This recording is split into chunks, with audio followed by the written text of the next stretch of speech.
Comienza Hagamos Viva la Palabra, un espacio dirigido por Adolfo Galán. Tenemos que escuchar atentos. En tu palabra, Jesús, está el mensaje, el del amor, el de andar despiertos. Cuando no tenga sentido la tristeza. Hola, queridos oyentes. Un día más en esta emisora de la Madre nos encontramos con vosotros a través de las ondas para compartir el gozo de disfrutar la palabra de Dios, buscando en vuestra compañía su vigencia y fuerza para nuestra vida, para que es nuestro objetivo más allá del mero análisis de los textos, que desde luego también es interesante. Aquí estamos de nuevo, Katy González, Adolfo Galán y María José García, dispuestas a pasar este rato en vuestra compañía. Bienvenido a nuestro programa Hagamos Viva la Palabra. Hola amigos, gracias por escucharnos un día más. Seguimos en este nuevo año estudiando el Evangelio de San Juan. Y decíamos el pasado año, si recordáis, que Jesús al hacer su obra, la Iglesia, la dotaría de pastores con poder. No solo a su vicario de confirmar ovejas y corderos, sino pastores capacitados para dar esa vida que Él con la suya nos ganó y que recibimos mediante los sacramentos. Y con este símil de los rebaños, conocido en sus ambientes, sigue diciendo: el no capacitado, por no querer entrar por la única puerta, mata, roba y destruye. Interesantes las cualidades del buen pastor. Yo soy el buen pastor y conozco a las mías, y las mías me conocen a mí como el Padre me conoce y yo conozco a mi Padre, y pongo mi vida por las ovejas. Tengo otras ovejas que no son de este aprisco, y es preciso que yo las traiga y oirán mi voz, y habrá un solo rebaño y un solo pastor. Por esto el Padre me ama, porque yo doy mi vida para tomarla de nuevo. Nadie me la quita, soy yo quien la doy de mí mismo. Tengo poder para darla y poder para volver a tomarla. Tal es el mandato que del Padre he recibido. Primero, dar la vida a tiempo total, dado al rebaño, y a tiempo total, como digo, full time, como dicen los ingleses, a tiempo total, sin dejar mujer ni hijos, como el propio San Pablo recomienda, poniéndose él como ejemplo. Segundo, conocimiento de las ovejas y en consecuencia amor, es decir, queriéndolas oirán su voz él e irá adelante.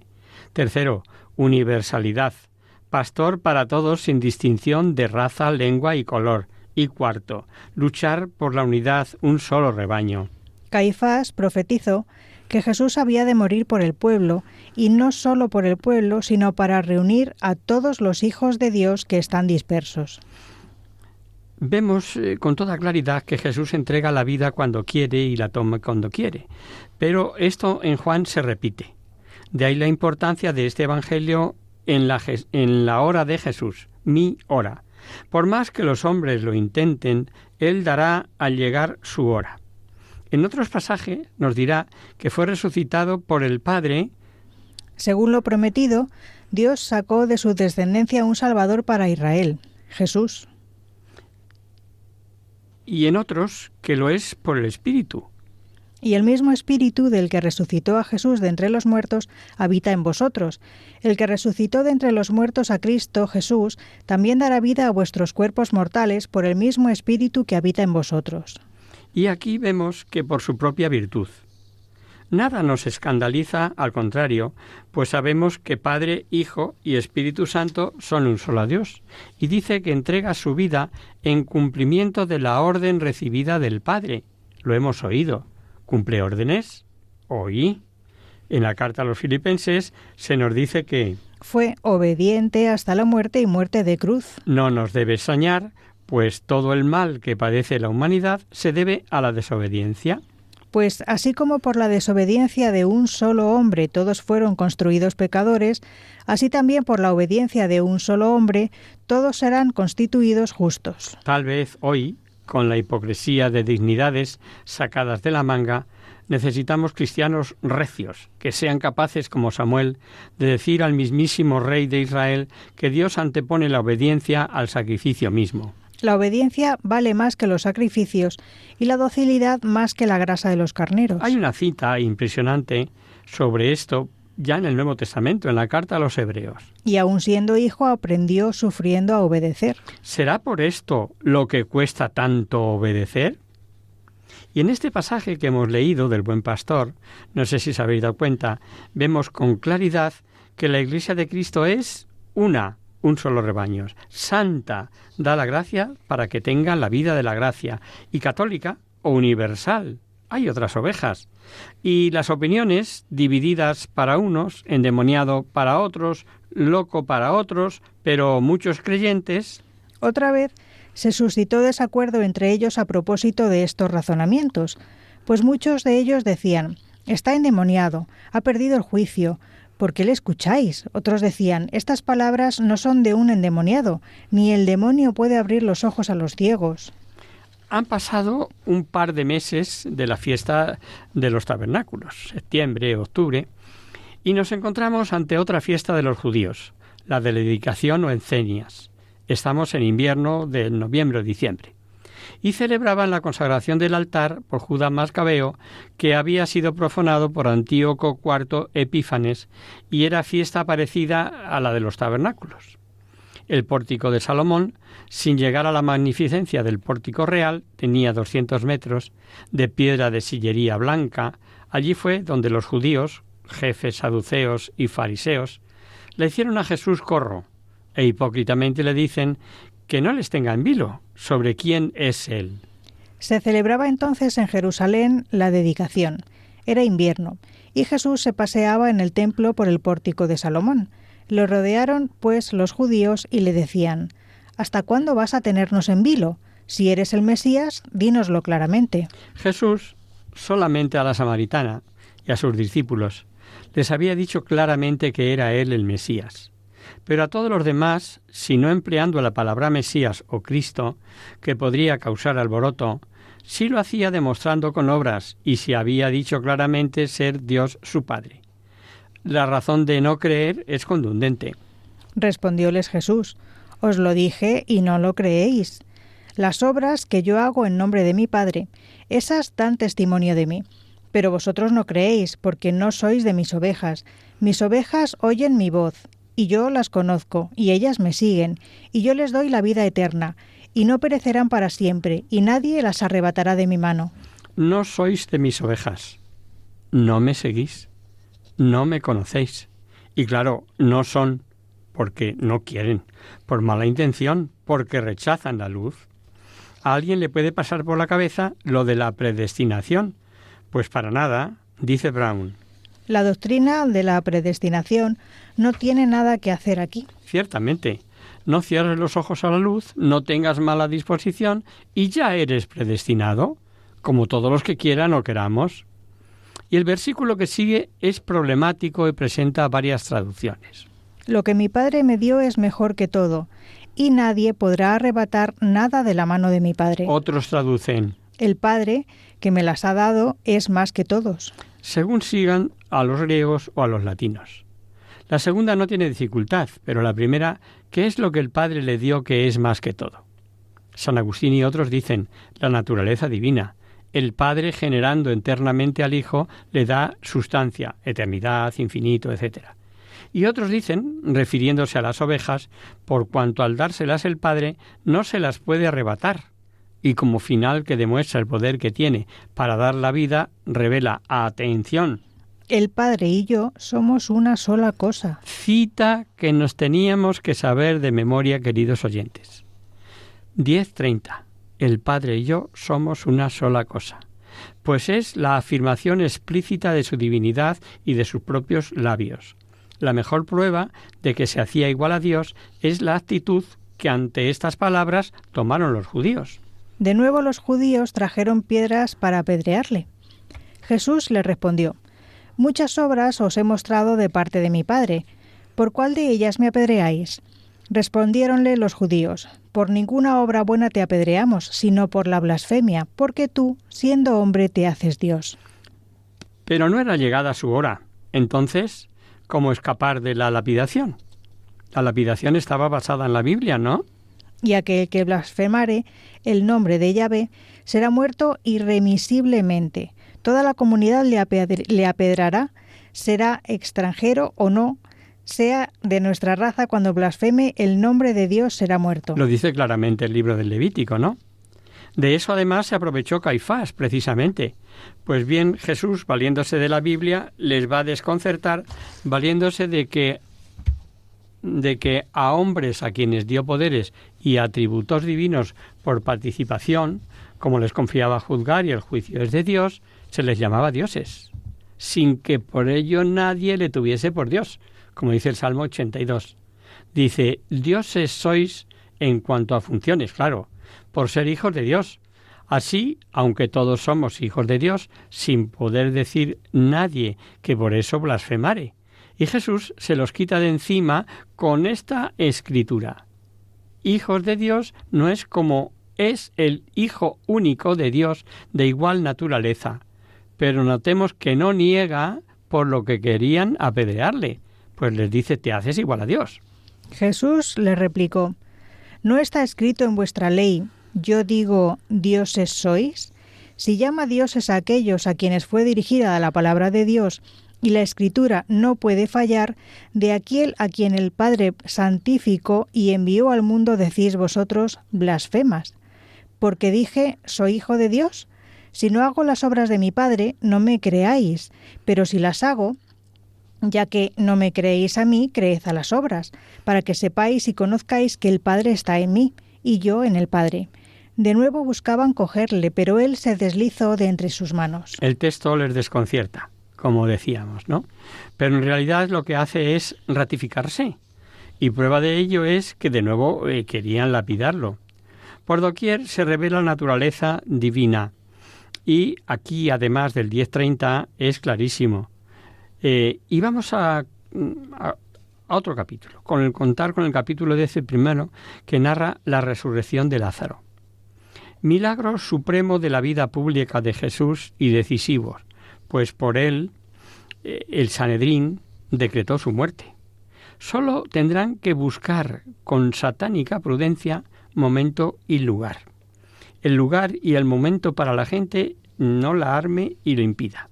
Ambas cosas, momento y lugar, se lo brindará la sagacidad de Judas, que sabe muy bien sitio y hora. Tendrá después que inventar, dar avisos de realidad, razones jurídicas a causas legales, para ser sentenciado, y como tal decir o pedir a Roma su muerte. Pero la decisión ya fue tomada. Fue tomada desde ese día, después que Jesús resucitó a Lázaro. Y Juan comienza la pasión con el capítulo 13, y esto lo es recogido en los capítulos 11 y 12, y es ya pues como una preparación. El capítulo 11, la decisión, el 12, la entrada triunfal en Jerusalén, y a continuación la última Pascua, que es la primera de la nueva alianza. Jesús va a demostrar su poder divino de forma inapelable, pero lo impresionante es que el momento de mayor luminosidad, el resucitar un muerto, ya en estado de descomposición, lo que demuestra irradiación divina, sea por malo intencionado la causa inmediata, el desencadenante de la muerte de Jesús. Y tiene este capítulo 3 partes: la visita de Cristo a Betania, la conversación con las hermanas y el milagro y las consecuencias. Betania está a unos 3 kilómetros de Jerusalén. La familia era muy conocida de Jesús, y sobre si María, hermana de Lázaro, dejemos a los estudiosos si es la misma que Lucas pone de la pecadora arrepentida, que en casa de Simón enjugó los pies de Jesús, que María Magdalena todo apunta que no. Mas, como el relato no tiene desperdicio, si os parece, como siempre, empezamos leyendo. Había un enfermo, Lázaro, de Betania, de la aldea de María y Marta, sus hermanas. Era esta María la que ungió al Señor con un ungüento y le enjugó los pies con sus cabellos, cuyo hermano Lázaro estaba enfermo. Enviaron pues las hermanas a decirle: Señor, el que amas está enfermo. Oyéndolo Jesús dijo: Esta enfermedad no es de muerte, sino para gloria de Dios, para que el Hijo de Dios sea glorificado por ella. Jesús amaba a Marta y a su hermano y a Lázaro. Aunque oyó que estaba enfermo, permaneció en el lugar en que se hallaba 2 días más. Pasados los cuales dijo a los discípulos: Vamos otra vez a Judea. Los discípulos dijeron: Rabí, los judíos te buscan para apedrearte, ¿y de nuevo vas allá? respondió Jesús. ¿No son 12 las horas del día? Si alguno camina durante el día no tropieza porque ve la luz de este mundo, pero si camina de noche tropieza porque no hay luz en él. Esto dijo, y después añadió: Lázaro, nuestro amigo, está dormido, pero yo voy a despertarle. Dijéronle entonces los discípulos: Señor, si duerme, sanará. Hablaba Jesús de su muerte, y ellos pensaron que hablaban del descanso del sueño. Entonces les dijo Jesús claramente: Lázaro ha muerto, y me alegro por vosotros de no haber estado allí para que creáis. Pero vamos allá. Dijo pues Tomás, llamado Dídimo, a los compañeros: Vamos también nosotros a morir con él. El recado a Jesús es delicioso. Aquel al que tú amas, no es necesario pedirle que venga a sanarle. La familia le era muy querida de Jesús y no corre, no va a curarle. Y está perfectamente enterado. Y se queda todavía 2 días más. Claro que Jesús sabe que ya lleva 2 días muerto cuando dice a sus discípulos que la enfermedad no era de muerte y que duerme. Jesús podía referirse al sueño de la muerte con esta palabra, no olvidar, por ejemplo, que cementerio es lo mismo que dormitorio. Esta es la raíz gramatical, ¿no? Los discípulos, que tenían enorme miedo a volver a Jerusalén, las cosas ya estaban muy mal, se agarran a una creencia popular, muy real, por cierto. Si duerme, dormir plácidamente es síntoma de salud. En este caso de sanación, querían pensar. Pero Jesús les espabila. Que no, que está muerto. Una reflexión. ¿Volvió el emisario antes que Jesús? Hemos de suponer que sí. ¿Y qué dijo? ¿Le diste el recado? Tal vez supusieron que no se lo había dado, pero ¿cómo entonces Dios ha permitido, ¡paf!, el mazazo? Sí, y dijo: esta enfermedad no es para muerte. Lleva 2 días muertos y ni se ha enterado.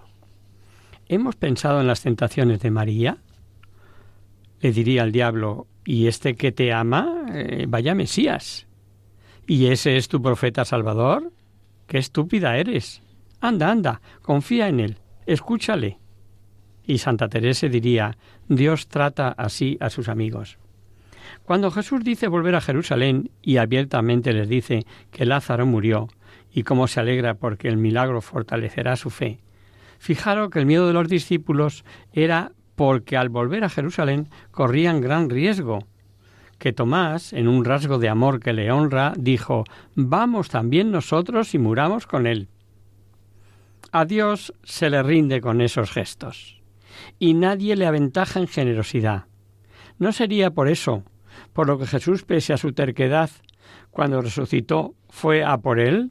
Bueno, ya veremos la escena de Cristo resucitado con Tomás cuando lleguemos al capítulo 20. Solían enterrar el mismo día del fallecimiento, pero los duelos, las visitas, duraban 7 días, siendo los 3 primeros de llantos. Así que, como distaba de Jerusalén unos 3 kilómetros y era familia conocida, cuando llegó Jesús al 4.º día, la casa estaba con mucha gente. Fue pues Jesús y se encontró con que llevaba ya 4 días en el sepulcro. Estaba Betania cerca de Jerusalén, como unos 15 estadios, y muchos judíos habían venido a Marta y a María para consolarlas por su hermano. Marta, pues, en cuanto oyó que Jesús llegaba, le salió al encuentro, pero María se quedó sentada en casa. Dijo pues Marta a Jesús: Señor, si hubieras estado aquí, no hubiera muerto mi hermano, pero sé que cuanto pidas a Dios, Dios te lo otorgará. Díjole Jesús: resucitará tu hermano. Marta le dijo: sé que resucitará en la resurrección en el último día. Díjole Jesús: yo soy la resurrección y la vida. El que cree en mí, aunque muera, vivirá. Y todo el que vive y cree en mí, no morirá para siempre. ¿Crees tú esto? La fe de Marta respecto a Jesús es imperfecta. Si hubieras estado aquí, y eso que posiblemente sabía que Jesús al hijo de Régulo lo sanó a distancia, y sabe que el último día resucitará. Eso era la creencia general a partir de los macabeos, salvo de los saduceos, que no creían en la resurrección, como sabemos, ¿no? Lo que no sabía Marta, ni María, ni los judíos creyentes, es que el agente de esta resurrección era el Hijo de Dios hecho hombre. Es el que era la resurrección y la vida. Y reconoce a Jesús como Hijo de Dios. Pero resucitar a su hermano, ni pensarlo. Jesús ya había dicho que los muertos oirán su voz. Lo vimos en el capítulo 5. Os aseguro que viene la hora, y es ahora mismo, en que los muertos oirán la voz del Hijo de Dios, y los que la oigan vivirán. No os admiréis de esto, porque va a llegar la hora en que todos los muertos oirán su voz. Los muertos espirituales, pero también los muertos. Pero Juan va a más. La vida eterna es la que importa, y esta igualmente es Dios quien la da.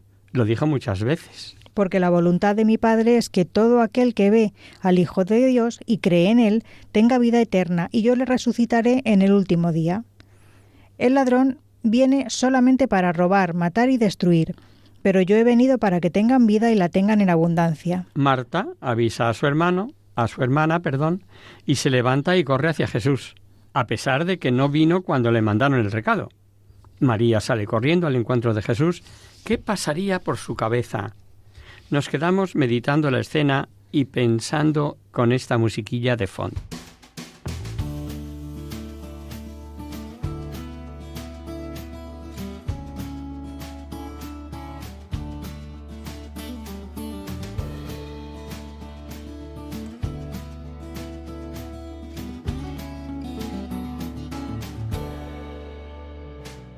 Pobre mariposilla encadenada, queriendo volar en libertad.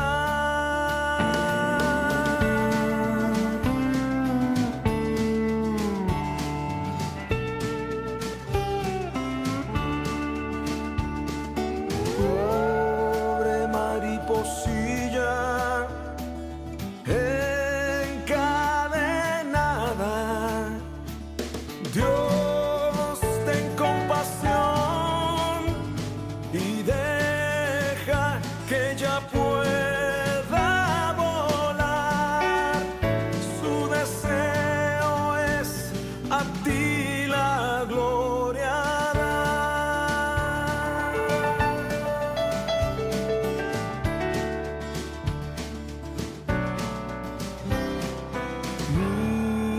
Mírala, Señor, con misericordia, que no tenga pena de ser ella misma.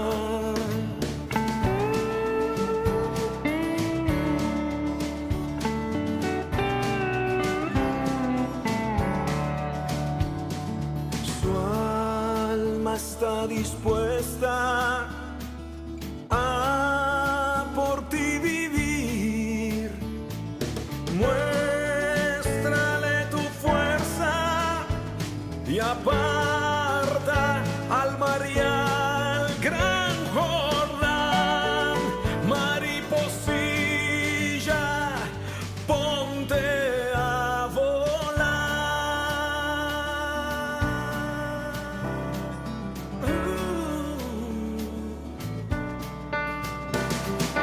Y cuando el mundo la vea, que te vean a ti, que con un alma que alabe valió la pena volar.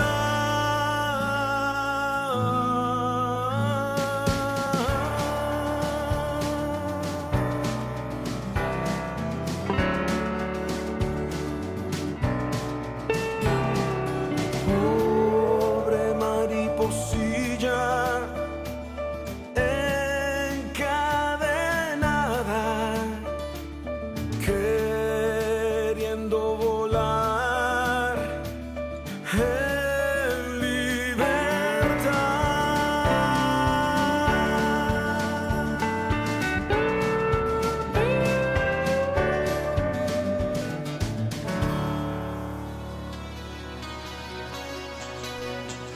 Están escuchando Hagamos viva la palabra en Radio María, la fuerza de la esperanza. Amigos, de nuevo con vosotros trae esta breve reflexión con música de fondo. Os recordamos, queridos oyentes, que sintonizáis el programa Hagamos viva la palabra. Si queréis contactar con nosotros vía correo postal, Lo podéis hacer a Radio María, Paseo Lancero 2, primera planta, 28024, Madrid. Y si prefería el correo electrónico, hagamosvivalapalabra@radiomaria.es. Para los que se acaban de incorporar, decirles que estamos comentando el Evangelio de San Juan. Y concretamente nos quedábamos meditando con María, que sale corriendo al encuentro de Jesús cuando se entera que ha venido. Los judíos, cuando la ven, piensan que aun pasados los 3 días de llanto, iba al sepulcro de su hermano a llorar. Después de esto, Marta fue a llamar a su hermana María y le dijo en secreto: «El maestro está aquí y te llama». En cuanto María lo oyó, se levantó y fue a ver a Jesús. Pero Jesús no había entrado aún en el pueblo, sino que permanecía en el lugar donde Marta había ido a encontrarle. Al ver que María se levantaba y salía deprisa, los judíos que habían ido a consolarla a la casa la siguieron pensando que iba al sepulcro a llorar. Cuando María llegó a donde estaba Jesús, se puso de rodillas a sus pies diciendo: «Señor, si hubieras estado aquí, mi hermano no habría muerto». Y aquí hay algo de insondable profundidad. Leemos de nuevo lo que dijo Marta. Dijo pues Marta a Jesús: «Señor, si hubieras estado aquí, no habría muerto mi hermano». Y leamos lo que dijo María. «Señor, si hubieras estado aquí, mi hermano no habría muerto». Las dos dicen lo mismo, exactamente igual. Pero a Marta la ilustra sobre quién es Él y lo que puede respecto a vida y muerte. Y al oír a María, Jesús llora. Jesús, al ver llorar a María y a los judíos que habían llegado con ella, se sintió profundamente triste y conmovido y les preguntó: «¿Dónde lo habéis sepultado?». Le dijeron: «Señor, ven a verlo». Y Jesús lloró. Con el llanto de Jesús han quedado santificadas todas las lágrimas por pérdidas de seres queridos. Claro que se puede llorar. Pero nosotros, ¿por qué lloramos? Básicamente por impotencia. En remediar la muerte, porque para nosotros es el final. Es algo irreversible. Pero Jesús sabe que va a resucitarlo. Los quilates de su amor son mucho mayores. Y llora por el dolor que le causa ver el dolor inmenso de estos seres queridos. Por eso tuvo que estar ausente. Yo siempre pongo aquí un pequeño ejemplo de la niña y la zanja. Imaginaros esa niña que va con el muñequito a cuestas a todos los sitios, sube, baja, se lo lleva, pasea. Y un día que va con su osito, ¡pum!, se le cae el osito en una zanja muy honda. La niña llora, desconsolada porque no puede coger a su osito que se ha quedado ahí en la zanja. Y llega un señor y le dije: «Tranquila». Se agacha, mete la pierna en la zanja, saca el osito y se lo da ahora a la niña. Pensamos en el paralelo con Jesús. ¿Por qué llora Jesús? Seguimos leyendo. Los judíos dijeron entonces: «Mirad cuánto le quería». Pero algunos decían: «Este, que dio la vista al ciego, ¿no podría haber hecho algo para que Lázaro no muriese?». Jesús fue con la comitiva al sepulcro. Pensaban que quería llorar sobre la tumba del amigo. Había 2 tipos de tumbas: en forma de cueva, con escalerilla y tapa rectangular, y la excavada en roca con tapa redonda giratoria. El Talmud, en estudios bíblicos de la Torá, decía que el alma duraba 3 días en el cuerpo y por eso el cuarto ya comenzaba a descomponerse. Los judíos, por otra parte, no embalsamaban como los egipcios, y el espectáculo debió ser tremendo. Un dato impresionante de historicidad. Metámonos en la situación, y gracias al cual el milagro será contundente. Jesús, otra vez muy conmovido, se acercó al sepulcro. Era una cueva que tenía la entrada tapada con una piedra. Jesús dijo: «Quitad la piedra». Marta, la hermana del muerto, le dijo: «Señor, seguramente huele mal, porque hace 4 días que murió». «Señor, ¿qué huele?». No cabe ni sugestión ni apariencia, hasta el punto de que, como vemos, muchos luego iban a ver a Lázaro. Jesús prepara a Marta y Jesús prepara a todos para que crean que Él es el enviado del Padre, para que creyeran en su divinidad. Jesús le contestó: «¿No te he dicho que si crees verás la gloria de Dios?». Quitaron la piedra y Jesús, mirando al cielo, dijo: «Padre, Te doy gracias porque me has escuchado.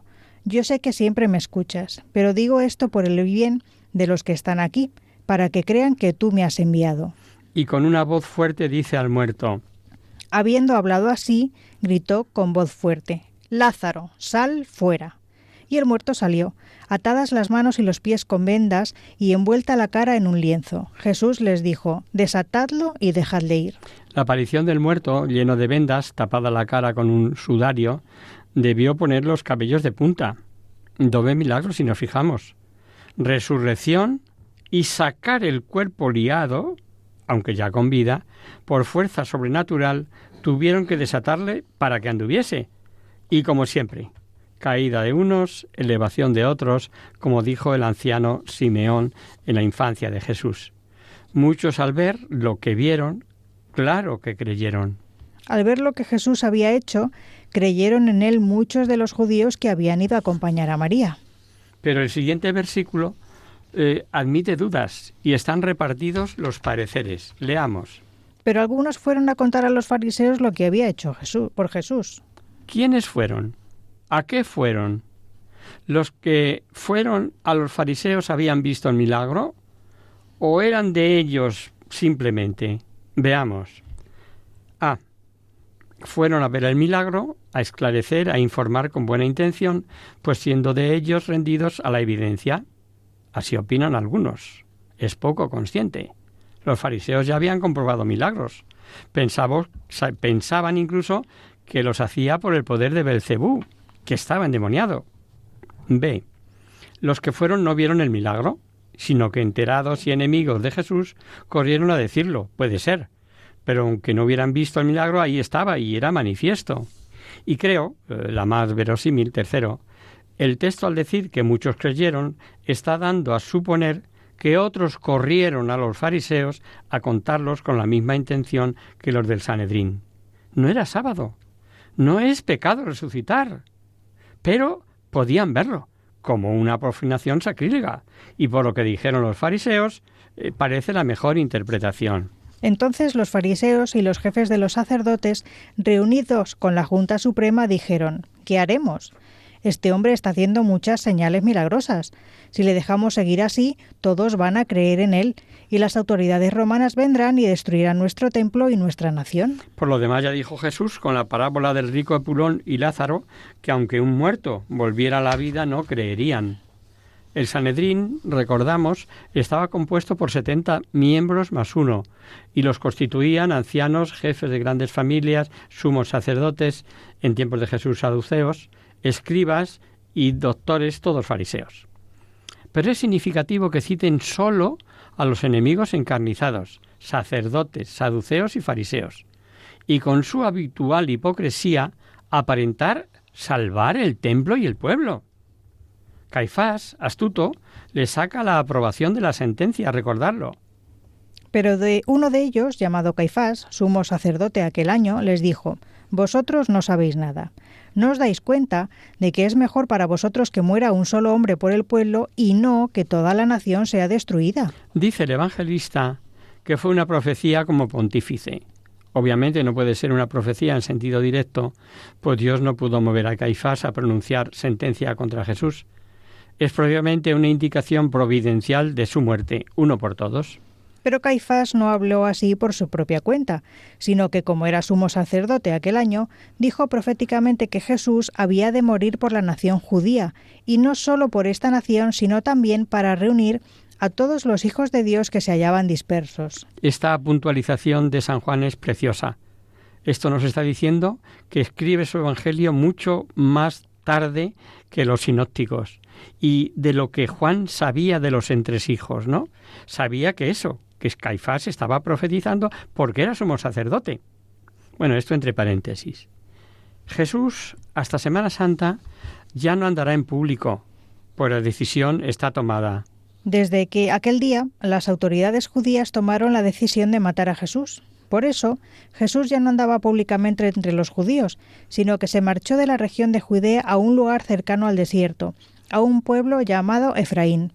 Allí se quedó con sus discípulos. Es significativo también que Juan repita que estaba cerca la Pascua. Sería, como apuntamos, la última Pascua judía y la primera de la nueva alianza, en la que el cordero inmolado va a ser precisamente él. Al decretar busca y captura, la gente decía, ¿vendrá la fiesta? ¿No vendrá la fiesta? Faltaba poco para la fiesta de la Pascua de los judíos y mucha gente de los pueblos se dirigía a Jerusalén a celebrar antes de la Pascua los ritos de purificación. Andaban buscando a Jesús y se preguntaban unos a otros en el templo, ¿qué os parece? ¿Vendrá la fiesta o no? Los fariseos y los jefes de los sacerdotes habían dado orden de que si alguien sabía dónde estaba Jesús, lo dijera para poder apresarle. Ciertamente, una vez más. La fe es un misterio. Muchos entonces no creyeron. Después, y hoy, ahí van unos botones de muestra para la resurrección de Lázaro. Perdón. Según Strauss, es una interpretación mítica. Según Renan, un piadoso fraude. Según Hetmüller, simplemente increíble. Pero resulta que fue escrito por testigos, que quienes niegan no lo hacen por dificultades vistas en el relato, sino porque son a prioristas, y como a priori dicen imposible, pues nada, claro. Algunos alegan que los sinópticos no lo dicen. Si hablan de otras resurrecciones, como el hijo de la viuda de Naín o la hija de Jairo, y omiten esta de Lázaro. ¿Por qué? Pues a los discípulos del Bautista, cuando vienen a preguntar, se les dice: los ciegos ven, los cojos andan, los leprosos quedan limpios de su enfermedad, los sordos oyen, los muertos resucitan, y a los pobres se les anuncia la buena noticia. Seguramente, como dice Lagrange, Lázaro era de familia principal. Su resurrección fue lo que más indignó a los enemigos y la causa determinante de su sentencia de muerte, y de haberlo escrito los sinópticos, ¿no podrían haber causado problemas de parientes y amigos que aún vivían? Juan, no lo olvidemos, escribe al final del siglo I, puede decirlo, igual que otras cosas, como por ejemplo que tiró de espada Pedro en el huerto, en el prendimiento, y el nombre del que cortó la oreja, y que los sinópticos omiten. Ahora, a tantos años vista, el peligro de represalias ha desaparecido. ¿Veis la importancia de este Evangelio de San Juan? Seguiremos aquí si os parece, queridos oyentes.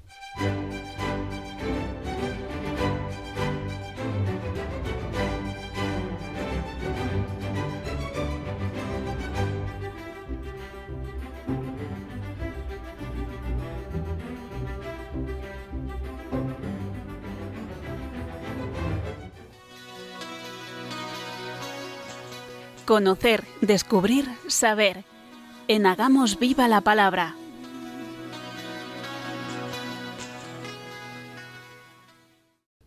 Abrimos ahora este mini espacio del final del programa que titulamos Conocer, descubrir, saber, para responder a vuestras preguntas, para hablar de alguna cosa histórica o actual que pueda orientar nuestra vida de cristianos. Para hacer viva la palabra de la mejor manera, hoy hemos recibido un email de Sonsoles, una oyente leonesa, que nos dice lo siguiente. Hola, Adolfo. Me llamo Sonsoles y os escucho desde León. No me pierdo nunca vuestro programa, pues es una excelente manera de mejorar mi información cristiana, aunque hayáis cambiado de frecuencia, aquí estoy. Aprovecho este espacio en el que tiene cabida cualquier tema para pediros consejo sobre cómo ayudar a mi abuela. Siempre ha sido una mujer luchadora y activa, pero ahora está un poco deprimida al ver que sus fuerzas no son las de antes. Depender de nosotros para realizar algunas gestiones que hasta hace poco hacía sola le hace sentir que ya no vale para nada. ¿Cómo puedo ayudarla a vivir esta última etapa con alegría? Muchas gracias, Sonsoles. Gracias a ti, querida Sonsoles, por escucharnos. Vamos a intentar ayudarte con algunos consejos para descubrir el sentido de la vejez y aprender a disfrutar de ella. Antes de abordar este tema, sugerirte que animes a tu abuela a escuchar Radio María. A lo mejor lo hace ya, pues nos consta que hace mucho bien a las personas mayores y es una compañía estupenda. Y ahora sí, vamos a responder a tu consulta. Uno de los grandes temores del hombre actual es el miedo a envejecer. Prueba de ello son las investigaciones y experimentos encaminados a prolongar la juventud del cuerpo y a evitar el envejecimiento que va unido al paso de los años. La corriente de pensamiento materialista y atea, tan extendida en estos tiempos, ve la vida humana como una simple cuestión filosófica, dejando de lado los aspectos metafísicos y sobrenaturales.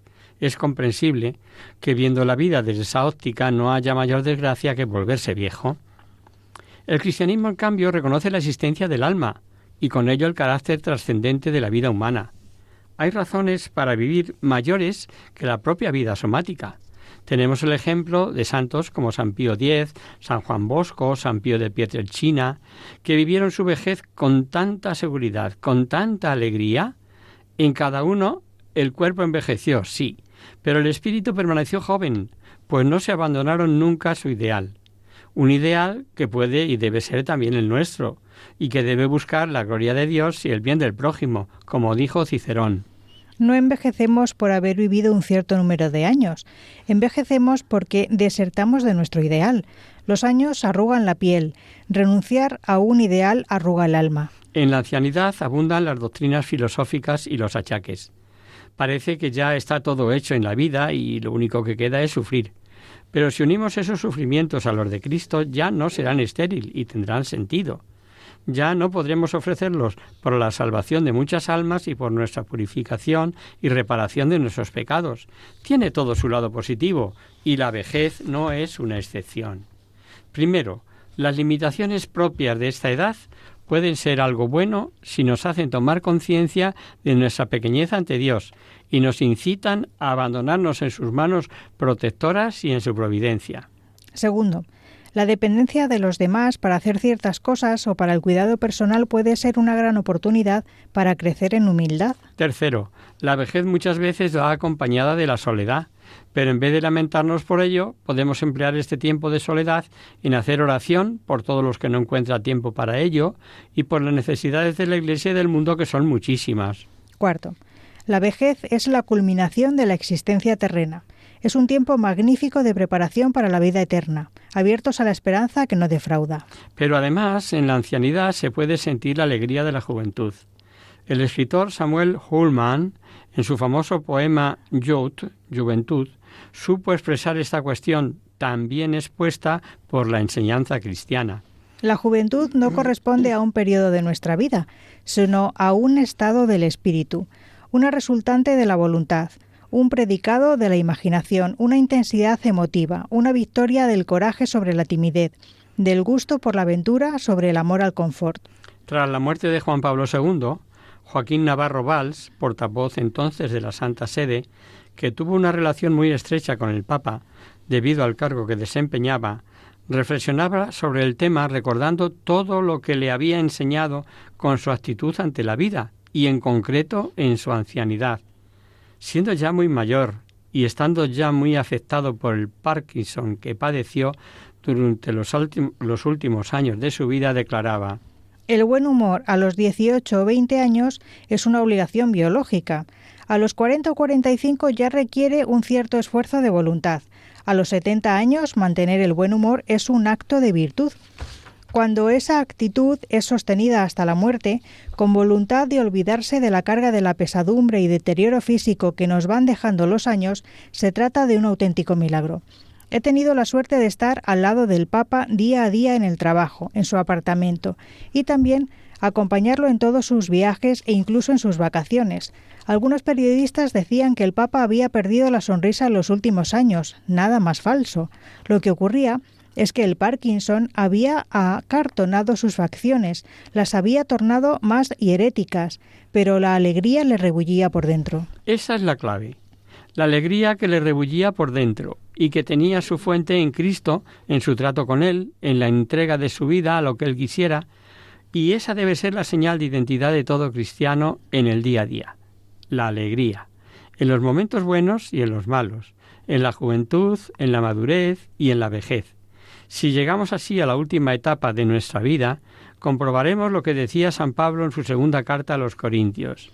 Aun cuando nuestro hombre exterior se va desmoronando, el hombre interior se va renovando de día en día. El hombre exterior es el cuerpo mortal y frágil. El hombre interior es el alma vivificada por la gracia del Espíritu Santo. Y sigue diciendo Pablo: en efecto, la leve tribulación de un momento nos produce, sobre toda medida, un pesado caudal de gloria eterna a cuantos nos ponemos nuestros ojos en las cosas visibles, sino en las invisibles, pues las cosas visibles son pasajeras, mas las invisibles son eternas. Esa es otra de las claves, no poner nuestras esperanzas ni desvelos en las cosas de este mundo, sino dirigir la mirada de los esfuerzos hacia las cosas eternas. Este pensamiento refleja la mirada profunda de Pablo, inmerso en el mundo de lo eterno, en Dios y en Cristo. Otros santos, como la Madre Teresa de Calcuta, Pío de Pietrelcina, San Juan Bosco o San Pío X, que poníamos al principio como ejemplos de espíritus jóvenes y alegres en la ancianidad, buscar la alegría de Dios y el bien del prójimo. Y repetimos, ese debe ser también nuestro ideal, el de todos, en todas las etapas de la vida. Vivamos de cara a Dios. Vivir de cara a Dios es recibir con ilusión la luz de cada día, es tener a Dios como compañero de camino, es enfrentarse sin temor al día de mañana, es abandonarse plenamente en los brazos de Dios y confiar en Él pase lo que pase, es tener paz en la conciencia. San José María Escrivá decía: no debemos desear morir antes de tiempo, debemos desear vivir hasta haber cumplido fielmente nuestra misión. Hemos de desear vivir para trabajar por nuestro Señor, para hacer el bien a los hermanos. Por eso vamos a añadir a todo lo dicho algunos consejos que se pueden poner en práctica cada día para conservar un espíritu joven en la ancianidad. Se ha demostrado que un buen estado de ánimo y tener sentido del humor mejora la calidad de vida. Por eso debemos escoger el lado positivo de cualquier situación y tomarnos la vida con humor. Es importante saber reírse de uno mismo. Para mantener un espíritu joven es necesario estar en permanente estado de curiosidad intelectual. Joven es aquel que se asombra y se maravilla, y como un niño insaciable pregunta: ¿y qué más? Es muy importante conservar la capacidad de percibir la belleza que se encuentra en la naturaleza, en el arte, la música, la poesía. La vejez no es soportable sin un ideal. El ideal de todo cristiano es, como hemos dicho, buscar la gloria de Dios y el bien del prójimo. Pero este gran ideal se llega a través de otros ideales o metas más pequeñas y concretas. Cada uno tendrá las suyas, en función de las necesidades de su entorno, de las inclinaciones o actitudes en algunos campos. Solo hace falta fijarse un poco para descubrir al prójimo necesitado y examinarse uno mismo para ver qué hay en nosotros que él pueda necesitar. A veces son cosas tan sencillas como una sonrisa, un poco de conversación o escuchar sin prisa sus alegrías o sus penas. Lo más importante no es añadir años a la vida, sino vida a los años. Por eso es necesario mantener las relaciones con el entorno, vecinos, familiares, amigos. La edad no tiene por qué ser un impedimento para relacionarse con los demás si se tiene un espíritu joven. Una de las claves es interesarse por sus cosas respetando a la vez su intimidad. ¿Cómo se consigue esto? Con discreción y prudencia. Otra clave para relacionarse con personas de cualquier edad es no tratar de imponer nuestra manera de pensar o sentir. Se puede dialogar, por supuesto, pero respetando los puntos de vista del otro. Algo que resulta fundamental, sobre todo cuando se está con gente joven, nietos, sobrinos, es ser capaz de tolerar cierto grado de desorden y bullicio alrededor con una actitud paciente y sosegada. Y por último, no aburrir a los demás hablándoles de nuestras enfermedades o achaques constantemente. Para terminar, os dejamos una frase que puede animarnos a poner todos estos consejos en práctica. Y es de Pablo Picasso, nada menos. Cuando me dicen que soy demasiado viejo para hacer una cosa, procuro hacerla enseguida. Esperamos haberte ayudado, querida Sonsoles, y que estas reflexiones ayuden a tu abuela y a otros muchos que nos estén escuchando y estén en una situación similar. Sin más, nos despedimos, quedando a la espera, como siempre, de vuestras consultas y sugerencias.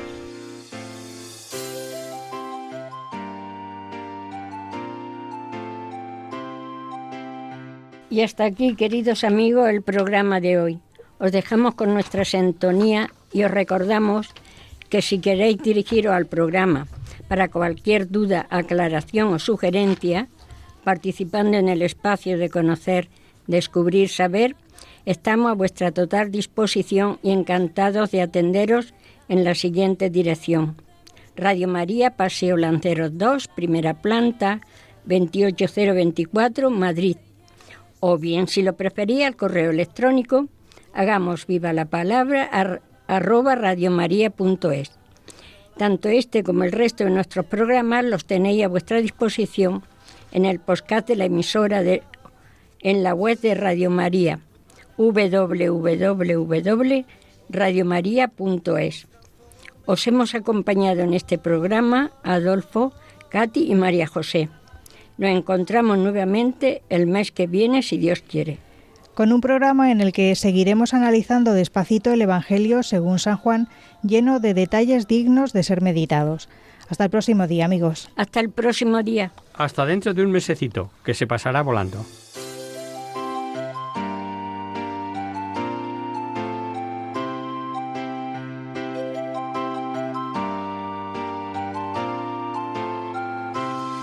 En tu palabra, Señor, está la clave. Solo tenemos que escuchar atentos.